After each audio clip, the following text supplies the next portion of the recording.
Hey YouTube, this is take two. Bad sinus today. I got to run and I had to quit.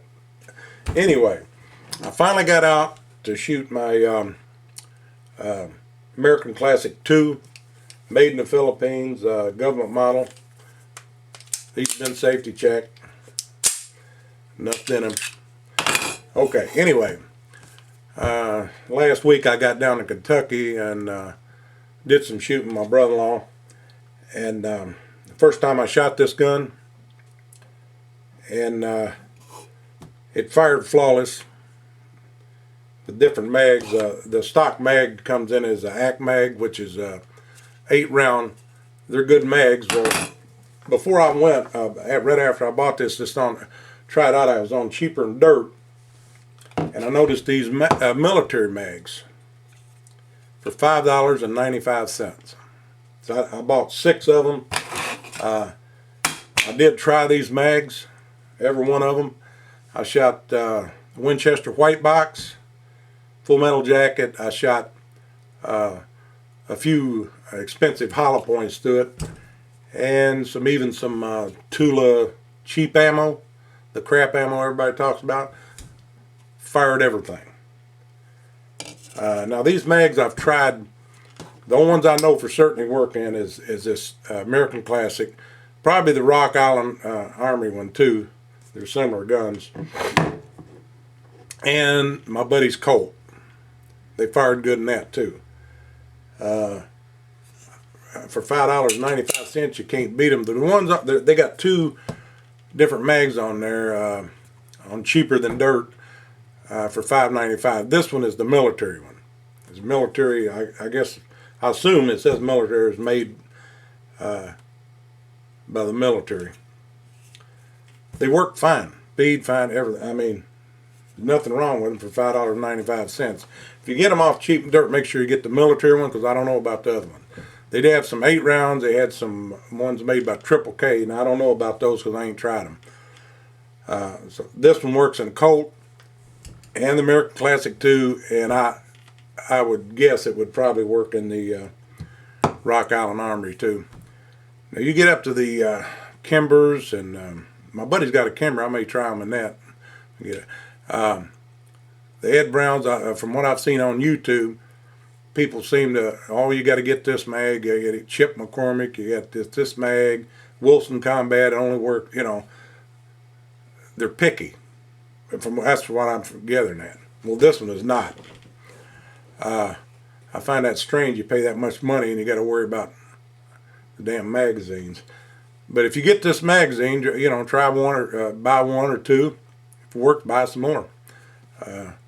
They're 7 rounders. Like I said, they had some 8 rounders by Triple K. Now I ain't tried those.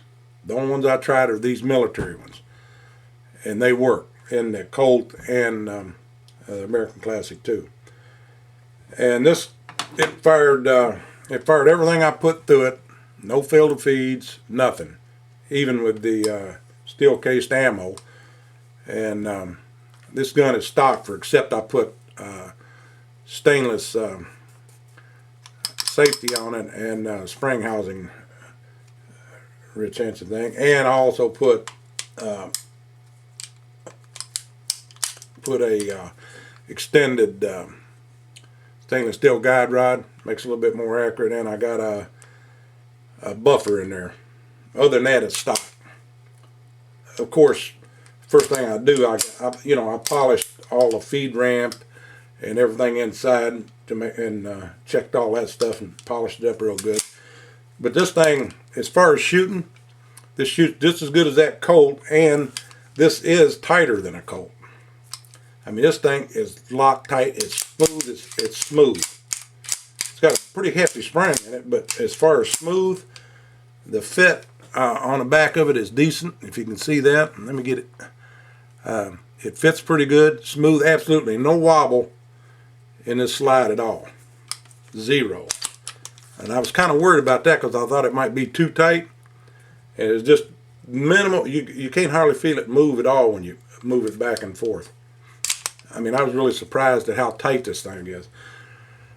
Like I said, the finish is not too good on it, and I think I scratched it in there. But I'm going to get this As soon as I find a place, I think I'm going to get this refinished, and maybe a stainless color or however they do it. And then I put these grips on it. But other than that, this gun is a shooter, and that's what I bought it for. I'd like to have a pretty Ed Brown, but I don't have the I can't. If I had the 3000, I don't know whether I'd spend it on a one gun like that. And I can guarantee you, this one here shoots. Probably, I ain't shot Ed Brown, but it shoots as good as a Colt. I can tell you that. It's got about I don't know. I ain't really checked it, but it feels about like maybe 4.5 pounds. I wouldn't mind having a little lighter trigger. It's pretty crisp, but it might be 5 pounds. I don't know. But it's light enough to where you don't move when you shoot it. And it was shooting just point of aim just a little bit right, and I didn't have. I can adjust these Novak sights, but I didn't have a my little tool for there, so I'll do that next time. But it grouped all in the same place.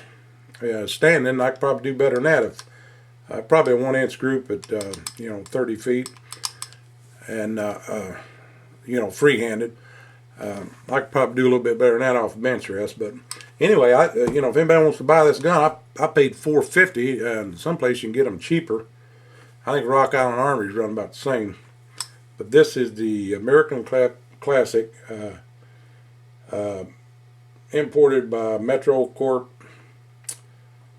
made in the Philippines. Same place that Rock Island is. Anyway, that's a good one.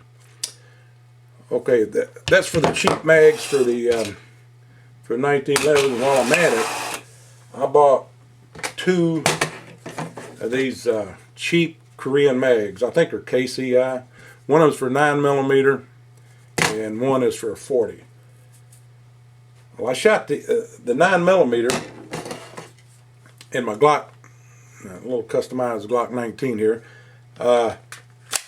It shot flawless in that. I shot about 200 rounds, and I had one fail to fire, and that's it. So the 9mm one worked great.